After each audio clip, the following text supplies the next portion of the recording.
is how to make your very own frog bread.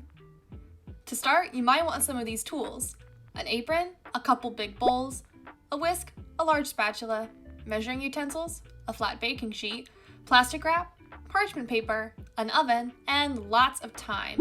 This recipe will take a few hours, although for most of the time, you're just waiting. We'll start by washing our hands and mixing together our dry ingredients. To a large bowl, add 6 cups of flour,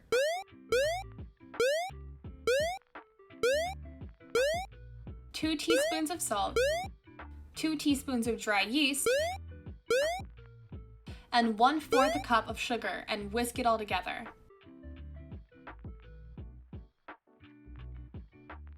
Next, we'll measure 2 cups of milk and warm it up a little in the microwave because our yeast needs some heat. But not too much, you don't want to kill them. Lukewarm is just fine. And now measure out 1/2 cup of water. Using your spatula, make a little well in the middle of the dry ingredients, then pour in the milk and a splash of water. It's okay if it goes over the makeshift walls a bit. Starting from the middle and slowly working outwards, mix the dry ingredients into the milk and water. A dough will start to form. If it's looking really crumbly, add more water. You want to add just enough water so that a ball of dough can form. Now let's set up our workspace.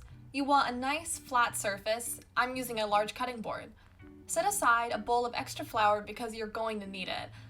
Spread a thin layer of flour across the surface and then coat your hands in the flour. The dough will be really sticky. Take the dough out of the bowl and begin kneading. If the dough is super sticky and hard to work with, add more flour and knead it in. But a little sticky is okay, it'll help us later. If you add too much flour, just add more water. To knead the dough, use the base of your hand or your knuckles to push the dough, then reform into a ball and push it again.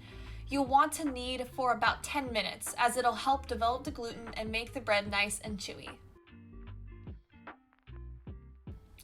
After kneading, grab a medium bowl and grease it up. I'm using a non-stick cooking spray, but you could also use butter or oil. Gently place your dough into the bowl and cover with plastic wrap. Wash your hands, take off your apron, and do something else for 90 minutes while you let the dough rise. After 90 minutes, the dough should have doubled in size. If it hasn't, try putting it in a warmer room or on a warm surface.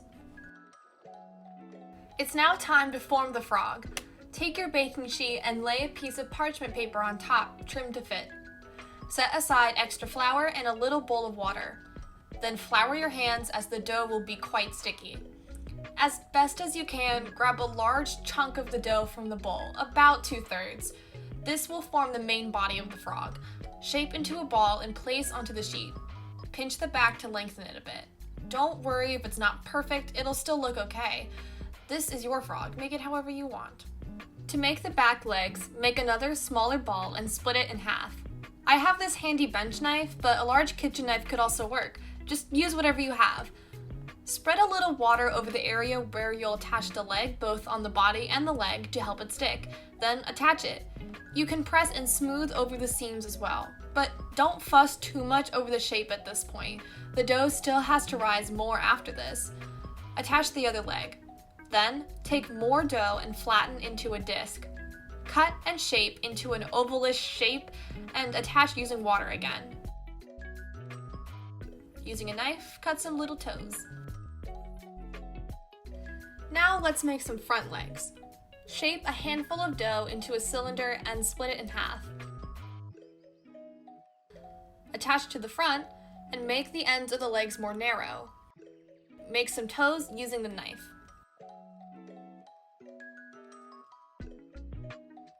Now for the face.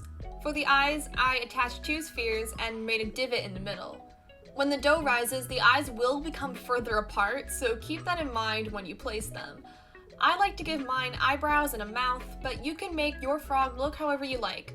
Again, the shape will change somewhat when it rises, so don't get too attached. Once you're satisfied with your frog, lightly dust it with flour to keep it from being too sticky, and cover with parchment paper. Let it rise for an hour, and at this point you can preheat your oven to 350 degrees. An hour later, your frog might look a little more swollen than it did before. That's perfect. Make any final changes to the shape now, but nothing drastic. It's time to add the glaze and put it in the oven. Whisk up 1 egg and use a brush or spoon or whatever you have to spread evenly over the frog. Make sure you really get into all the little crevices. Once your oven is at the right temperature, slide it in. Set a timer for 40 minutes. After 20 minutes or so, you may want to check on it to see the progress. You'll know it's done when it has a brown, shiny coating. When it looks done, take out your frog and admire its beauty. What a lovely frog. Too bad it makes a really nice breakfast.